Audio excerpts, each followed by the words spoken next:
like GDP, but by how many of us have a role we find meaningful.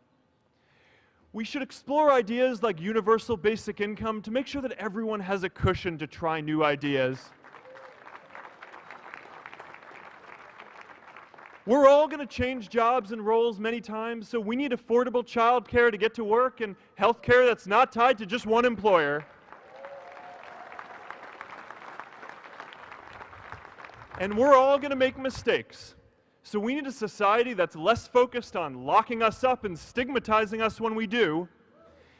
And as our technology keeps on evolving, we need a society that is more focused on providing continuous education through our lives.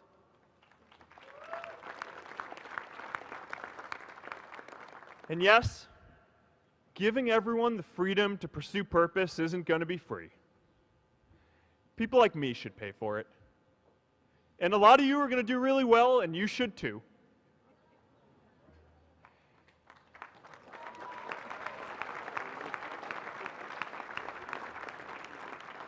That is why Priscilla and I started the Chan Zuckerberg Initiative and committed our wealth to promoting equal opportunity.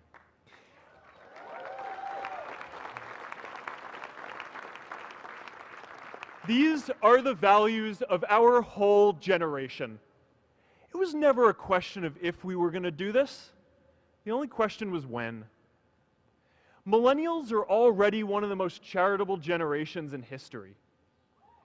In just 1 year, more than 3 in 4 US millennials donated to charity, and more than 7 in 10 raised money for another one.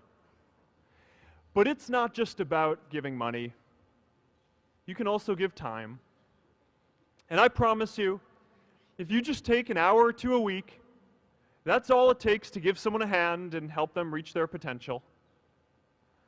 Now, maybe you're thinking, that's a lot of time. I'm not sure if I have that much time. I used to think that. You know, when Priscilla graduated from Harvard, she became a teacher. And before she'd do education work with me, she told me that I needed to get my own experience teaching a class. At first I complained. I said, you know, I'm kind of busy. I'm running this company. But she insisted. So I taught an after-school program at the local Boys and Girls Club on entrepreneurship. I taught those kids lessons on product development and marketing, and they taught me what it was like growing up feeling targeted for your race, and what it's like having a family member in prison.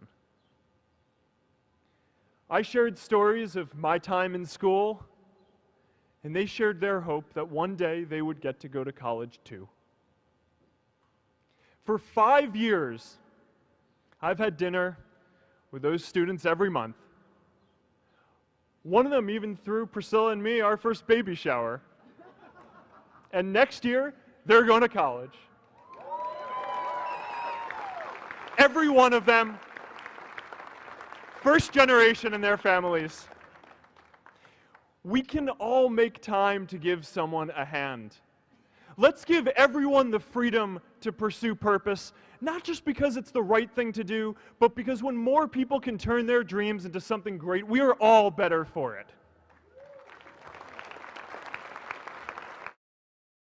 I've got no roots, but my home was never on the ground. I've got no roots.